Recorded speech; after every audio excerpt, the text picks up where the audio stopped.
Now, not long until we see the Premier League back on our screens. Good news all round, but it will be different, of course. We've been asking you to tweet in your questions to our reporter, Gareth Jules, about the restart. We've had some fairly colourful questions as well, but we've selected a few of the hundreds of questions that have come in, so thank you for those.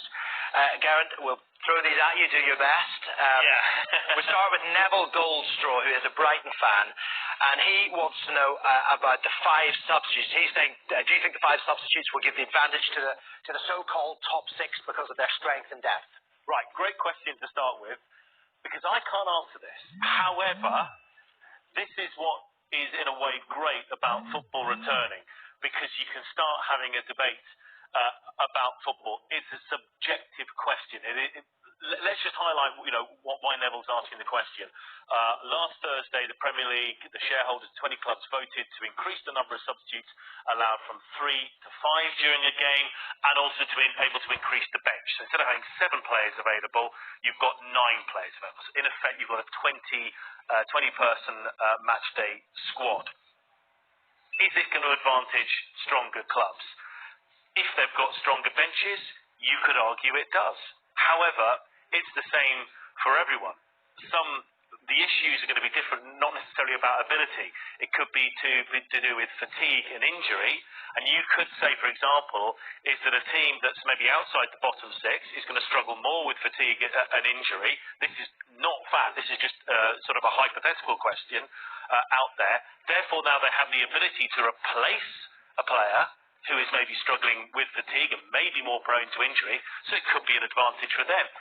It's subjective. I'm not going to give you an answer. We like the question because it's instigating a debate. It's a good talking point. It's a really good footballing debate. It is subjective, and you can argue about it whichever way you want to do. And that is one of the great things about that question. It is, and we will only know when the matches get underway and we see what happens. Exactly. Okay, well, we'll leave it there. David Metcalf, an Everton supporter, asks this, and this is another very good question, but I think you do have a definite answer to this. Why can't National Football Policing lead Deputy Chief Constable Mark Roberts tell us why the Merseyside derby cannot be played at Goodison Park? Right.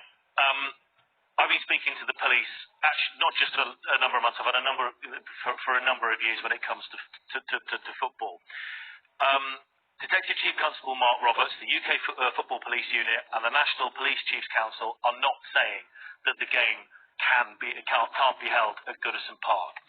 What they're saying is it's not definitive, and I'll give you the reasons why.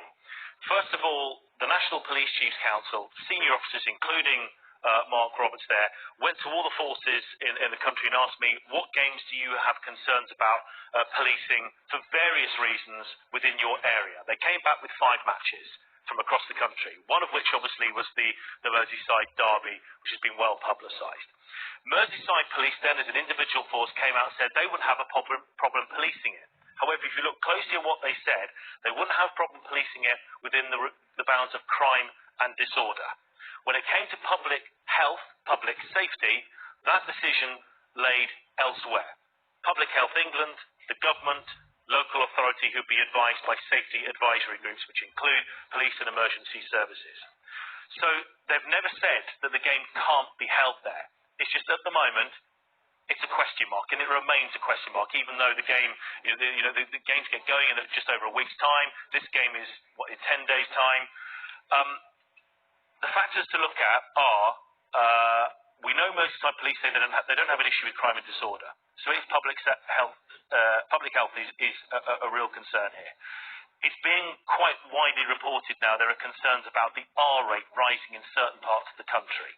That is being monitored on a daily basis. The reason why we're not getting right, this game is going to be played either at Goodison or a neutral venue, is because they are monitoring exactly what the public health situation in that area is. They're not looking at it on a UK-wide scale. It's very narrowly geographic.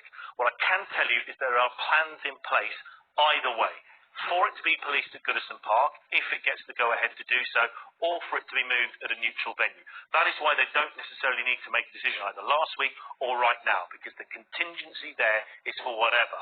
But public health officials, the experts in their field, are watching day by day, I would imagine maybe even hour by hour, and when the decision has to be made, it will be made. Which is why there are still question marks over a number of games that may or may not be played at neutral venues. Okay, that is a very comprehensive answer on that one. We'll go to this one next from Howard Yoram Kato, I think, from Uganda, who's asked, how will players and coaching staff practice social distancing while in the dressing rooms at half-time? Another good question. Right. Again, I come to this document I showed you earlier, the Cure for Insomnia, which is the detailed guidelines from government, the cross-sport working group on how a return to elite sport should look. There is a section there specifically about athletes and teams in dressing rooms, but I'll give you one answer which I've been told by contacts for many weeks now. A lot of the onus is on the individual.